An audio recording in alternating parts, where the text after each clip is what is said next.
বিতর্ক আর কণ্ঠশিল্পী মাইনুল আহসান নোবেল যেন এক সুতায় গাঁথা। একের পর এক ঘটনায় তিনি উঠে আসছেন খবরের শিরোনামে। সম্প্রতি নারী নির্যাতন মামলায় কারাবাস, এরপর সেই মেয়েকে বিয়ে করে মামলা নিষ্পত্তি। এসব কিছু পেছনে ফেলে এবার নোবেল জড়ালেন নতুন এক বিতর্কে।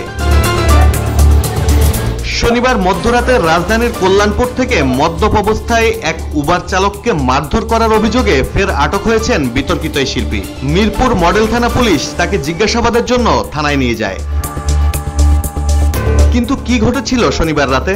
ভুক্তভোগী উবার চালকের দাবি, উবার অ্যাপের মাধ্যমে নোবেল তার প্রাইভেট কার ভাড়া করেন। সাথে ছিলেন তার সাবেক স্ত্রী সালসাবিল মাহমুদ। গন্তব্য ছিল হাবুলের পুকুরপাড় এলাকা। কিন্তু সেখানে পৌঁছানোর পরও নোবেল গাড়ি থেকে নামতে রাজি হননি। উল্টো শুরু করেন উদ্ভট কথাবার্তা আর গালাগালি।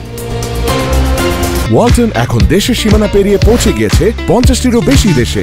ওয়ালটন, ঘরে ঘরে, বিশ্বজুড়ে। এক পর্যায়ে নোবেল আর চালকের মধ্যে তর্কাতর্কি থেকে শুরু হয় হাতাহাতি। উত্তেজিত নোবেল মারধর করেন চালক আকবর হোসেনকে। ঘটনা দেখে মুহূর্তেই জড়ো হয় উৎসুক জনতা। জনরোষের মুখে পড়েন নোবেল। খবর পেয়ে ঘটনাস্থলে আসে মিরপুর থানা পুলিশ। এরপর নোবেল, তার ভাড়া করা গাড়ি এবং চালক সবাইকে নিয়ে যাওয়া হয় থানায়। মিরপুর মডেল থানার ওসি সাজ্জাদ রোমান জানিয়েছেন, নোবেলকে জিজ্ঞাসাবাদের জন্য আনা হয়েছে। তার বক্তব্য শুনেই পরবর্তী পদক্ষেপ নেওয়া হবে। এই ঘটনায় শনিবার মধ্যরাত পর্যন্ত কোনো মামলা হয়নি। গত মে মাসে নারী নির্যাতন মামলায় গ্রেপ্তার হয়েছিলেন নোবেল। সেই মামলায় 1 মাস কারাভোগের পর আদালতের নির্দেশে ভিকটিম নারীর সাথে 19 জুন কেরানীগঞ্জ কেন্দ্রীয় কারাগারেই বিয়ে সম্পন্ন হয় নোবেলের।